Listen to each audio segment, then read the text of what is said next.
Okay, so we've got Andy C off the GrandOldTeam forum here. Your debut appearance on GrandOldTeam TV. I mean, we've been waiting a while for you, and you picked your moment, didn't you, mate? Oh, you know, it comes with age and experience. You know, I just said as well, coming. You look quite like a manager as well, so it's quite apt, I suppose, for the situation we're finding. Because Everton have beaten Chelsea 3-1. Yeah. Let's start with what you thought about the lineup today, because there was a bit of noise and people were. I'm going to be 100% honest with you, Adam.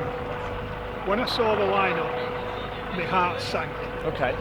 When I saw that caption that Sky put of a 4-2-3-1, it sank even further, because Sky, bless them, had Sigurdsson and Schneiderlin playing together, and I'm thinking, Sigurdsson and Schneiderlin, it's Kante, Willian, Kovacic, do me a favour. Yeah. As it happened, Duncan went 4-4-2. Played with Charlison and DCL up front. I thought DCL was outstanding today. He won every single ball in the air. Yeah. He worked his socks off. Duncan-esque, ironically. Duncan-esque, yeah, you could say that. And he chased everything, even in the last minute when he came down and made that tackle on the touchline in front of the main stand. 4 minutes into 6 minutes of added on time, I thought DCL was magnificent today. Thoroughly deserved his 2 goals. I voted for him as man of the match in the poll. Of course, man, get over and do that, by the way. I really did. I'd implore all Blues to get on the GrandOldTeam forum and vote on the man of the match today, because there were a number of outstanding candidates for it. It's really hard. It is very hard. I mean, I said my initial gut reaction was DCL. I thought Holgate had a tremendous game at the back. Keane, apart from that one error, which Dave rightly said, you know, you've got to look at what Pickford was doing behind him. Pickford can see everything. Yeah. Was there a call? I don't know. From where I'm sat in the main stand, I couldn't hear it. I probably wouldn't have done anyway. No, but you're certainly right. If there was a call, Michael Keane didn't hear it. And, you know, he's going to get crucified for that. He's going to get absolutely crucified for that. Thankfully it didn't lead to a goal. Thankfully it didn't. But that was one 4 or 5 second incident in a 96-minute game. The rest of the game, he hardly put a foot wrong. Nobody put a foot wrong today. Schneiderlin worked hard, Sigurdsson worked hard. The players that I was dreading facing Kante, Willian, Kovacic, etc. Everybody put a shift in today. And it wasn't full-blooded raw meat stuff.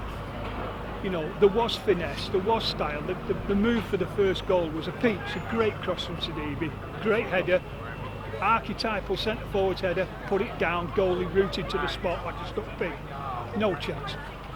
But there was an air of desperation about Everton's play today, and I say that in a positive manner. There wasn't desperation, panic. Urgency. It was desperation, urgency to perform, to actually right the wrongs of the past. And that's not a knock at Marco Silva. But whatever Duncan Ferguson said to him, or whatever they've said to each other collectively, was, we've got to up our game. We've got to put a solid effort in. You know, in recent weeks we've had 1 or 2 players putting an effort in and 1 or 2 players hiding. You know, let's be brutally honest, Gylfi Sigurdsson went missing for 20 minutes at Anfield on Wednesday when he didn't touch the ball. Today he's run around like a mad thing.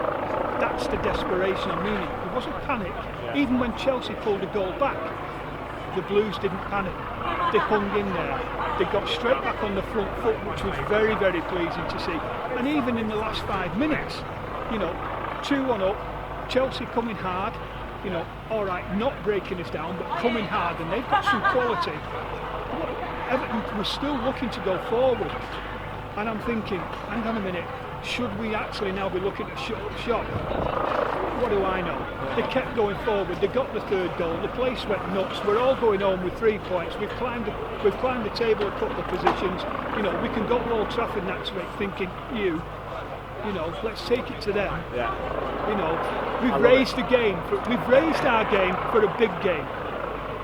You know, if Ferguson's still in charge for Old Trafford, you know, fair enough. You know, are they going to get someone in the next week? I personally don't think so. I think it's a big job to find a manager. That might be a good thing. It might be, it might not. Take our time. But if Ferguson takes us into Old Trafford next week and displays that kind of passion that he did on the touchline without going full bore club. Yeah. You know. Yeah, well, you know what I'm saying? I do know what you're saying. I've got into a bit of trouble for these opinions over the past week. So that you're allowed an opinion, and you know he was demonstrative on the touchline when we scored, but he was also cajoling and talking to the players throughout. Where I'm sat in the main stand, I've got a perfect view of the bench and I've got a perfect view of the managers. You know, I thought actually for a debut performance as a manager on the touchline, I thought he actually did tremendously well. And he looked the part as well. And I've said it before, I've said it to you online, and I've said it to people, you know, for someone of my era who remembers the Holy Trinity, you know, I find it a little bit difficult to put Duncan Ferguson in the legend category. Which I get, because it's all relative, right? Yeah, it's everything. But if you're a 90s kid like me, as I've said that, for one the of guys Blair's who are children, younger, and you've not seen Everton win a trophy. Well, exactly. Okay. Can't remember 95. Exactly. So, and I've said this before, whoever gets the job and leads Everton to a trophy will be. It's a feeling that until you've felt it and experienced it, there's no other feeling like it. Save the birth of your kids. Yeah. Seriously, there's no other feeling like seeing Everton lift a trophy. Whether it's Wembley, the league title, the Carabao Cup, the Mickey Mouse Cup, whatever. Okay, let's forget the Mickey Mouse Cup. But you know, we've got Leicester here in a couple of weeks in the quarter-final of the Carabao Cup. After that level of performance and commitment and urgent desperation, we can go into that game now not fearing Leicester. They're a good side, they've got lots of pace, you know, we know what they've got. They didn't see that when we went to the King Power Stadium last weekend. What they saw was a team trying to get a point. That was a team today that went for the win. And, you know, great to see, and I'll hold my hands up. I didn't see it happening before the game. I was, but now, happy as a sandboy. Mate, brilliant, and that was fantastic. Good debut from you as well today.